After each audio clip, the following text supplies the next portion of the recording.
विवाह का समय आया, लेकिन जब से बेटी का विवाह नरसिंह जी ने किया, एक बार भी बेटी से मिले नहीं है, न बेटी इनके पास में आई है। तो जो रामा की बेटी के विवाह का समय आया तो भात पत्रिका लिखी जाती है। रामा के सास ससुर बैठ गए, अरे बिटिया की शादी है, एक निमंत्रण इनके घर भी पहुंचवा दो नरसिंह के यहाँ पर। तो सास बोली क्या पहुंचवाएं उनके यहाँ पर, न खाने का पता है, न पीने का पता है, कहाँ पर रहते कुछ नहीं पता।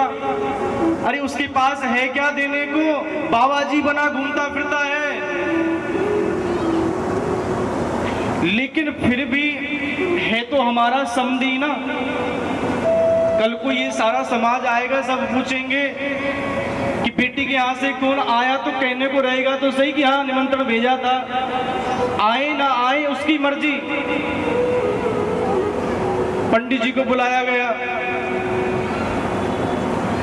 कलश, कितनी किलो चांदी, 300 400 किलो चांदी, क्विंटलों मेवे के, कई हजारों लाखों वस्त्र, यानी वो उस पर्ची को, उस पत्रिका को नरसिंह जी देखें तो वैसे ही नहीं आ पाएंगे। और यही चाहते हैं रामा के ससुराल वाले, अरे वो छोटा आदमी हमारे यहाँ बीच में आएगा तो लोग हंसी करेंगे हमारी। कभी भी समधी जो होता है ना, जो संबंध होता है समधी का, कभी छोटे बड़े का नहीं होता है।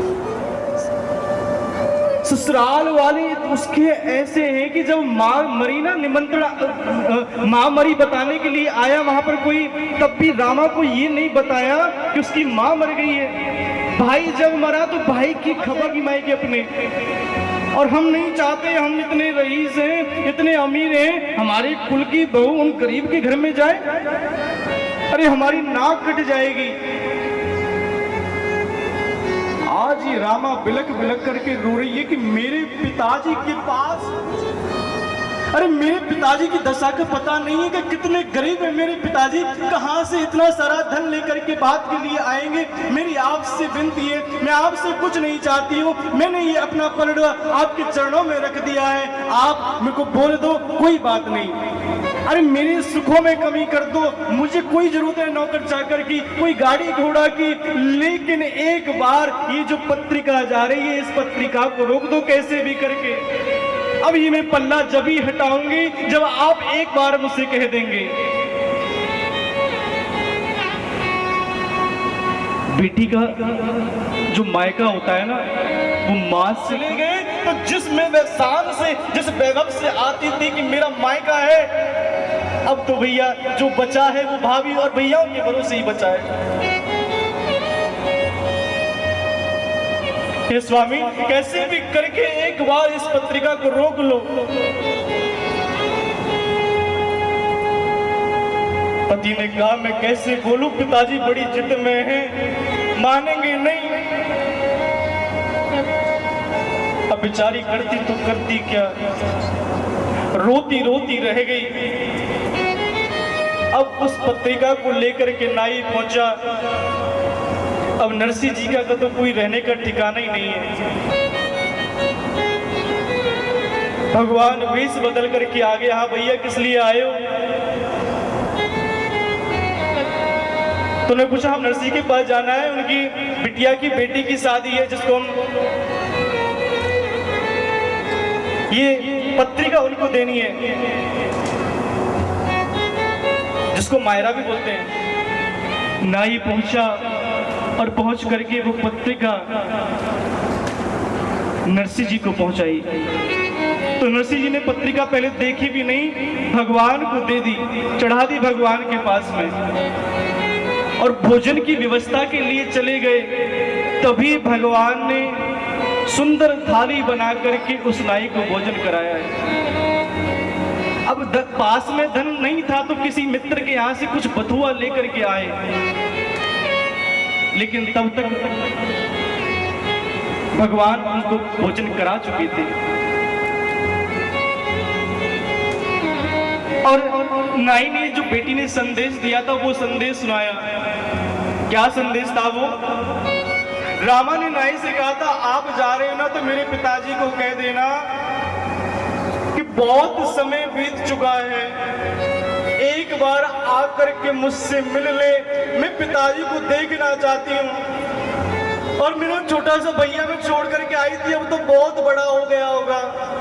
पर क्या पता उस रामा को जिस भाई के बारे में वो इतना बोल रही है, वो भाई तो मर चुका है। अपने दर्शन देने के लिए पिताजी जरूर आ जाना। तो नरसिंह जी ने भी अपना उपदेश कहा कि जा रहे हो तो मेरी भी राम राम बोलना और कहना कि रामा बिटिया तू चिंता मत करियो, मैं जरूर आऊंगा। अब ये संदेश लेकर के वो नाई वापस पहुंचा। जब विवाह की वेला आई, अब नरसिंह जी का कोई रिश्तेदार कुछ बची नहीं है, पास में धन है नहीं, भगवान के समीप बैठे हैं। प्रभु जब वो पत्रिका को देखा तो इतना बड़ा सामान कैसे होगा प्रभु, लेकिन भगवान पर भरोसा दिखाया कि जिसका कोई नहीं होता है उसके आप होते हैं। अब बिटिया के यहाँ पर जा रहा हूँ, ब्याह शादी का प्रोग्राम है, अकेले जाऊंगा तो अच्छा नहीं रहेगा, किसको लेकर के जाऊं? कोई साथ चलने को तैयार नहीं है। तो अंध विद्यालय से 16 सूरदास इकट्ठे किए। उन 16 सूरदासों को साथ में लेकर के एक मित्र से टूटी फूटी बैलगाड़ी ली, बूढ़े से बैल उनको बिठा करके चल दिए। लेकिन भैया जब भगवान परीक्षा लेता है ना तो बड़ी कठोर परीक्षा लेता है। जब रास्ते में जा रहे थे एक गड्ढा सा आया, उस गड्ढे में वो बैलगाड़ी ऐसी फंस गई, टूट गई। अब नरसिंह जी कहे यहाँ आकर के मैं फंस गया, मुझे देर हो रही है, कैसे वहां पर पहुंचेंगे? तो भगवान भक्तों की कदम कदम पर रक्षा करते।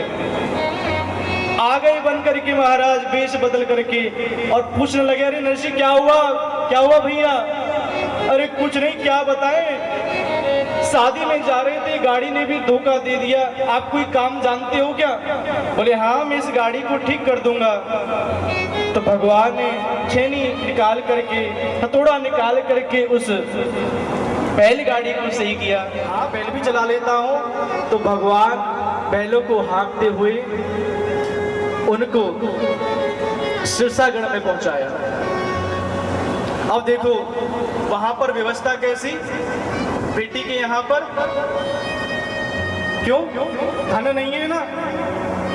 अभिमानी व्यक्ति यही होता है, जिसके पास धन नहीं होता, गरीब होता है, तो अपने आप को वहां पर बैठने में भी शर्मिंदगी फील होती है, छोटा समझता है अपने आप को। अरे इसके पास धन नहीं है, मैं इनके पास बैठूंगा क्या, राजा हूं मैं। तो गौशाला में नरसिंह जी की ठहरने की व्यवस्था कराई। अरे ये हमारे यहाँ पर आएंगे, लोगों से मिलेंगे, ना कोई ढंग है ना कपड़ों का ढंग है। और जब पता चला ससुराल वालों को कि नरसिंह आया है और 16 अंधे साधु लेकर के आया है, अब तो भैया रामा की जितनी भी सासें थी, ताई सास, चाची सास, बुआ सास, दादी सास, जितनी भी सासें रोक सकती थी सारी सासें जाकर के रामा के पास में पहुंच गई और धिक्कारने लगी, देख तेरे बाप को हमारे लिए क्या लेकर के आया है, हमने इतना सारा सामान लिखवाया था, कुछ नहीं लेकर के आया है, और क्या लाया है? 16 साधु, वो भी अंधे। इतना भला बुरा रामा को बोला कि रामा की आंखों से आंसू आ गए।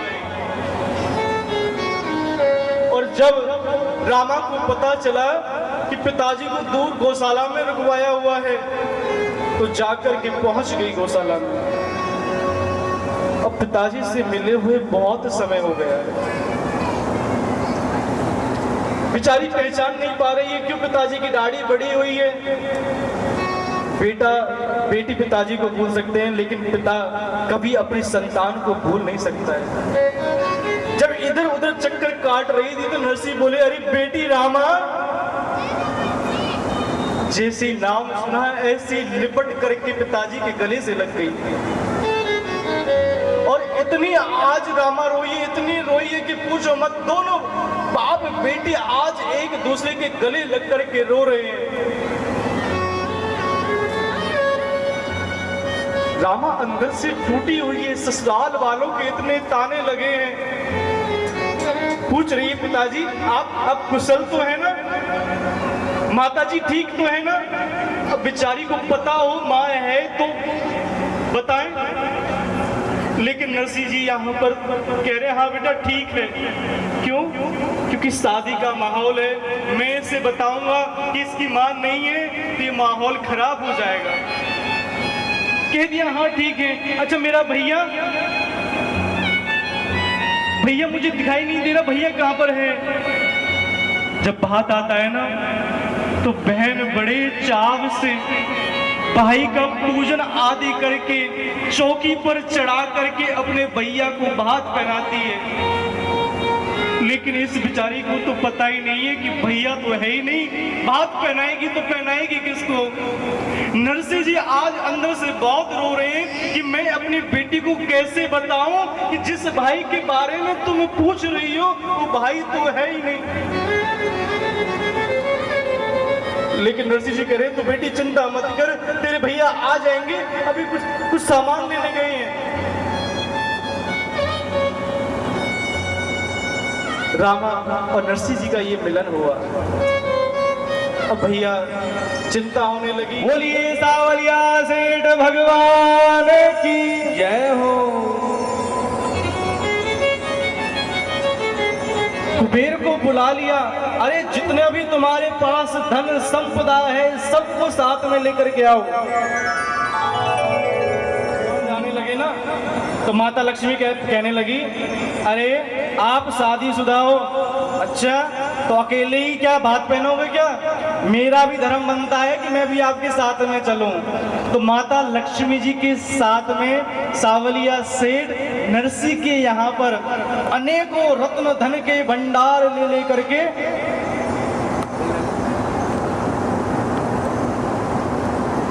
ऐश्वर्य भगवान अपने साथ में लेकर के चल रहे हैं। ओ मत रोवे रामा प्यारी, तेरो भात भरे गिरधारी। सुरेश गोयल जी रामा के भात में सावलिया के संग साथ हुए हैं। एक हमारे कृष्ण प्रॉपर्टी डीलर जी 2100 रुपया रामा के भात में सावलिया सेठ के बन के आए हैं। और 5100 रुपया देखिए कौन कौन शामिल हो गए रामा की भात के लिए सावलिया सेठ के संग में। देखिए ये तो सस्ता सौदा है तुम्हारा। तो बिहारी ने उसे अपना बनाया है, नाम मेरी राधा रानी का जिसने गाया है, नाम मेरी राधा रानी का जिसने गाया है। ओ बाकी बिहारी ने उसे अपना बनाया है, ओ बाकी बिहारी ने उसे अपना बनाया है। जय राधे श्री राधे, जय श्री कृष्ण बोलो जय राधे। जय राधे श्री राधे, जय श्री कृष्ण बोलो जय राधे। नाम मेरी राधा रानी का जिसने गाया है, नाम मेरी राधा रानी का जिसने गाया है। ओ बाकी बिहारी